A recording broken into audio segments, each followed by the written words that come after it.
மிதுன ராசி அன்பர்களுக்கும் நேயர்களுக்கும் ஆனந்த வணக்கங்கள். 2025 சனி பெயர்ச்சி பலன்கள்.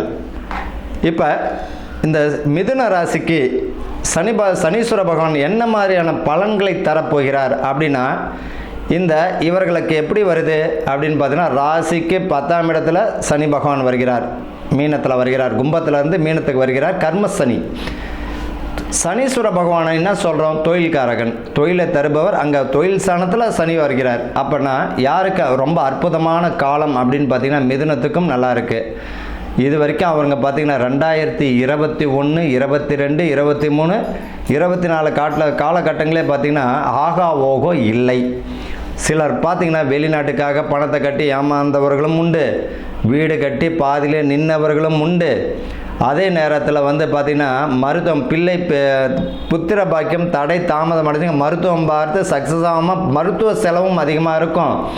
உடல் ஆரோக்கியத்திலையும் குறைபாடு காட்டியிருக்கும். மொத்தத்தில் இந்த 3 ஆண்டுகள் பார்த்திங்கன்னா 21, 22, 23, 24 சொல்லிக்கலாம். அந்த மாதிரியான ஒரு பலன்களை அனுபவித்தவர்களுக்கு மிதுன ராசிக்கு உண்மையிலே ஓரளவுக்கு தெளிவடைஞ்சிக்கோங்க, நல்லாவே இருக்கும். மிதுன ராசிக்கு புதுசாக தொழிலை நீங்கள் கற்றுப்பீங்க. ஒருத்தவர் பார்த்திங்கன்னா 50 வருஷமாக ஒரு தொழிலில் இருந்திருப்பார். திடீரென்று ஏதோ ஒரு காரணத்திற்காக தொழிலை விட்டு வெளியேறியிருப்பார். ஆனால் புதுசாக வித்தைகள் கற்றுக் கொடுப்பவர்களும் வித்தைகளை கற்றுக் கொடுப்பவரும் பார்த்திங்கன்னா இந்த மிதுன ராசிக்காரர்கள் தான் இனிமேல் அமைய போகுது. நல்லா நோட் பண்ணி பாருங்கள். இதுக்கு முன்னாடி ஒரு தொழிலில் இருந்திருப்பார்.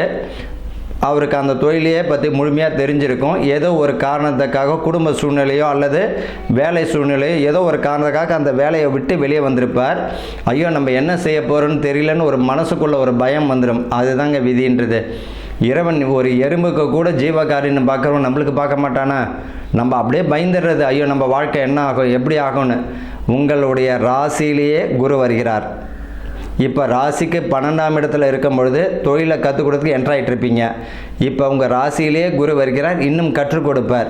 ஆக மொத்தத்தில் புதுசாக ஒரு தொழிலையும் கற்றுக் கொடுப்பார். ஏற்கனவே ஒருத்தவர் பார்த்திங்கன்னா ஹோட்டல் கடை வச்சுருக்காருன்னு வச்சுப்போம். இந்த வருமானம் பத்தலை அப்படின்னு ஒன்று புதுசாக பார்த்திங்கன்னா அவரே என்ன பண்ணுவார், ஃப்ரண்ட்டில் ஒரு டீ கடையை போட்டுருவார். சரி, அது ஒரு சப்ஸ்டியூட்டான தொழிலை கற்றுக் கொடுக்கும். ஆக மொத்தத்தில் மிதுன ராசிக்கு கற்றுக்க வேண்டிய காலம்தான் சொல்லுவேன். இப்போ உங்களுடைய ராசிக்கு 12ஆம் இடத்துல இருக்க குரு உங்களுடைய ராசிக்கு வருகிறார். ராசிக்கு 10ஆம் இடத்துல சனீஸ்வர பகவான் வருகிறார். அங்கிருந்து அவருடைய பார்வை எப்படி இருக்கும் அப்படின்னா அற்புதமான பலன்களை தான் தரும். கவலைப்பட வேண்டாம். அப்போ 10ஆம் இடத்துலையும் பார்ப்பார், 3ஆம் பார்வையாகவும் பார்வை செய்கிறார். அப்போ இந்த சனி என்ன ஆகும் அப்படின்னு பார்த்தீங்கன்னா சுப சனியாக தான் இருக்கும். வித்தைகளை கற்றுக் கொடுப்பார். வித்தைகளை கற்றுக் கொடுத்து அந்த தொழிலையும் ஆரம்பித்து விட்டுருவார். மிதுன ராசிக்காரர்களுக்கு மிருக சிறுஷம், ஆருத்ரா நட்சத்திரம் என்று சொல்லக்கூடிய திருவாதிரை, புனர்பூசம் இவர்களுக்கெல்லாம் அற்புதமான ஒரு ராசியாகத்தான் இருக்கும். இந்த மிதுன ராசிக்காரர்களுக்கு இந்த வருஷம் நல்ல பலன்கள். என்ன புதுசான தொழிலை ஆரம்பித்து கொடுத்துருவார். மாணவர்களுக்கு நல்ல ஒரு கல்வியில் முன்னேற்றம் தந்துடுவார். என்ன தேவையோ ஐடி ஃபீல்டுக்குரிய பெரும்பாலும் பாருங்கள் இந்த மிதுன ராசிக்காரர்கள் எந்த தொழிலில் இருப்பாங்க பார்த்திங்கன்னா ஐடி சம்மந்தப்பட்டதோ, கம்ப்யூட்டர் சம்மந்தப்பட்டதோ, கம்யூனிகேஷன் சம்மந்தப்பட்டது, டீச்சிங் சம்மந்தப்பட்டதோ, ஜோதிடத்தில் பேர் புகழ் ஆன்மீகம் சம்மந்தப்பட்டவர்கள் பார்த்திங்கன்னா இந்த மிதுன ராசியில் அதிகமாகவே இருப்பாங்க. என்ன காரணம் அப்படின்னா இவர்களுக்கு மிருகசீர்ஷம், ஆருத்ரா பார்த்திங்கன்னா புனர்பூசம் இப்படி கூறிய குருவுடைய நட்சத்திரம் குருவுடைய ராசியாக இருக்கும் பொழுது ரொம்ப நல்ல பலன்களை வித்தைகளை கற்றுக் கொடுப்பவர்கள் இவர்களாம். டீச்சிங் ஃபீல்ட்லாம் பார்த்தீங்கன்னா இவங்க தான் இருப்பாங்க. ஜோதிடத்தில் பெரும்பாலான ஜோதிடர்களுக்கும் இவர்கள் இருக்கக்கூடிய வாய்ப்பு தான். இவர்களுக்கு புதுசான தொழில் ஆரம்பிக்கக்கூடிய வாய்ப்புகள் தரும். தொழிலை கற்றுப்பீங்க. மாணவர்களுக்கு நல்ல ஒரு படிப்பில் முன்னேற்றம் தரும். மனைவி வழியில் சொத்து சேர்க்கை அமைவதற்கில் பார்த்திங்கன்னா சிலவருக்கு பார்த்திங்கன்னா மனைவியிடம் கேட்டுலாம் வாங்க வேண்டாம். ஆட்டோமேட்டிக்காகவே மனைவி வழியில் உள்ள சொத்து உங்களுக்கு சேரணும்னு இருக்குது. அதுக்குரிய வாய்ப்பு அவங்கள்ட்ட கேட்டாலும் அவங்கள வாங்கிட்டு வந்து கொடுத்துருவாங்க. நீங்கள் கேட்டு கட்டாயப்படுத்தலாம் வாங்கணும் வேண்டாம். மிதுன ராசிகளுக்கு ஒரு பெரிய ஒரு ரகசியம் என்ன அப்படின்னா, உங்களுடைய ராசிக்கு 7ஆம் இடத்துல தனுசு, குருவோட வீடு. மாதா சீதையினுடைய ஜாதகத்தில் பாருங்கள் 7ஆம் இடத்துல குரு. இந்த மிதுன ராசியினுடைய ஸ்பெஷல் என்ன அப்படின்னம்னா, மனைவியிடம் பார்த்திங்கன்னா அன்பாக பேசினாலே போதும், அவங்களுடைய ஹார்ட்டை கூட நீங்கள் பிடிங்கி வச்சுக்கலாம். அவ்வளோ ஒரு அற்புதமான ராசி எதுன்னா இந்த மிதுனம்.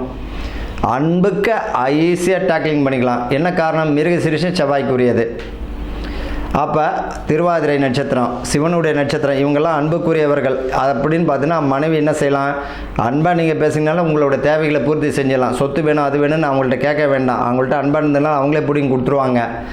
அதே நேரத்தில் தேவையில்லாத பிரச்சனைகளில் தலையிட வேண்டாம். தேவையில்லாத விஷயங்களை மூக்க நுழைத்த வேண்டாம். தேவையில்லாத உங்கள் வேலையை மட்டும் நீங்கள் பாருங்கள். உங்கள் வேலை இறைவன் என்ன படைக்கப்பட்டிருக்கு, உங்களுக்கு என்ன விதிக்கப்பட்டிருக்கு, அந்த வேலையை மட்டும் செய்யுங்க. கடன் கொடுக்கணும் அப்படின்னு நினச்சிங்கன்னா இவர்கள்லாம் பார்த்தீங்கன்னா தான தர்மத்துக்குன்னு பிறந்தவங்க பார்த்தீங்கன்னா இந்த மிதுன ராசி தான். தானம் தர்மம். ஒருத்தவர் கேட்குறாரு 50,000 ரூபாய் கேட்குறாரு அப்படின்னா 500 ரூபாய் 1000 ரூபாயை கொடுத்தீங்கனாலே போதும். அதோடு அந்த காசை மறந்துடணும். நீங்கள் 50,000 ரூபாய் கொடுத்துட்டு அவர் எப்போ தருவார்னும் போது அவரால் தரவும் முடியாது, உங்களால் கேட்கவும் முடியாது. அப்போ தான தர்மத்துக்குன்னு பிறந்தவர்கள் யார் அப்படின்னா இந்த மிதுன ராசிக்காரர்கள் தான். அதனால் பணம் விஷயத்தில் கவனமாக இருக்கணும். லோன் அப்ளை பண்ண முடியுமா, தாராளமாக பண்ணுங்கள். உங்களால் அடைச்சிருக்கக்கூடிய வாய்ப்புகள் உண்டு. மருத்துவம் ரீதியான குழந்தை பேர் இந்த வருஷம் கிடைக்கும். குழந்தை பாக்கியத்திற்கும் பலமாக இருக்குது. சுப விரயங்களுக்கு பலமாக இருக்குது. ஆக மொத்தத்தில் பார்த்தீங்கன்னா யாருக்கு அற்புதம் அப்படின்னு பார்த்தீங்கன்னா ஒரு 75% பார்த்தீங்கன்னா மிதுன ராசிகளுக்கு நல்ல காலமாக தான் இருக்குது. கவலைப்பட வேண்டிய அவசியம் இல்லை. இந்த மிதுன ராசிக்காரர்கள் பார்த்தீங்கன்னா இந்த செவ்வாய்க்கிழமை வெள்ளிக்கிழமை மட்டும் அசைவத்தை பெரும்பாலும் தவிர்க்கணுங்க. செவ்வாய்க்கிழமை வெள்ளிக்கிழமை அசைவம் வேண்டாம். செவ்வாய்க்கிழமை வெள்ளிக்கிழமை அசைவத்தை தவிர்க்கணும். அதே நேரத்தில் இந்த செவ்வாய்க்கிழமை வெள்ளிக்கிழமை கொஞ்சம் கசப்பை சேர்த்துக்குவாங்க. பாவகாவோ ஏதோ ஒன்று வேப்பிலையோ ஏதோ ஒன்று கசப்பை உள்ளுக்கு சேர்க்கும் போது காலையில் நல்ல ஒரு பாசிட்டிவான எனர்ஜி கிடைக்கும்.